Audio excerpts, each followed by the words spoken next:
Okay, so that's the brainstem. Very, very basic, almost fully developed at birth.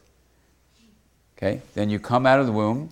Partially developed is the next area of the brain, the limbic area. This is represented by the thumb. Limbic is L-I-M-B-I-C, limbic. And you'd have two thumbs to be a perfect model. Now you have left and right, two sides to the limbic area, not the brainstem, but the limbic area. And this limbic area is called the old mammalian brain because it's 200 million years old. Once a child, let's say a 9-year-old, moves to become a 10-year-old, 11-year-old, 12-year-old, and let's just talk about a 14-year-old who's deep into adolescence.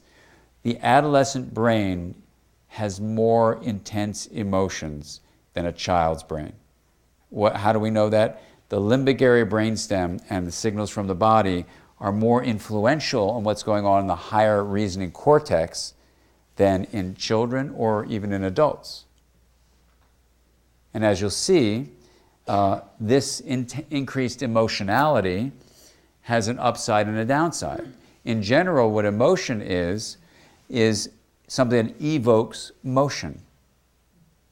So in the developing mind, you'll see an entire chapter about what is emotion and stuff like that. It's a long story, but at the minimum, we could say this is some kind of process that evokes motion, emotion.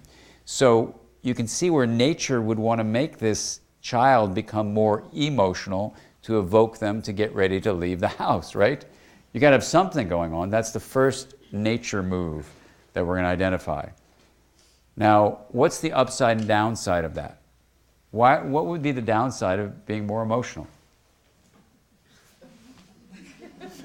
What?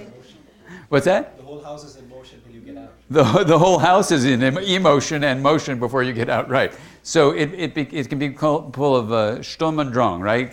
You can become irritable, you can become upset more easily, moody.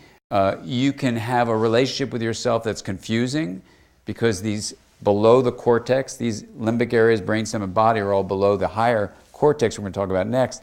So they're subcortical. They influence you without you feeling like it's you doing it. And as one adolescent said to me when he heard I was writing this book, he said, you've got to tell the adolescent, and especially the adult reading that book, that adolescents will feel one way 1 minute, another way another minute, another way another minute, and tell the adults to back off.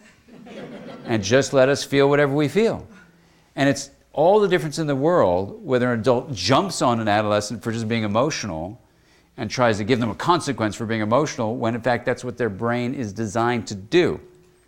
And so what adults can do, and what adults have read the book have said, is it totally changes their frame of reference.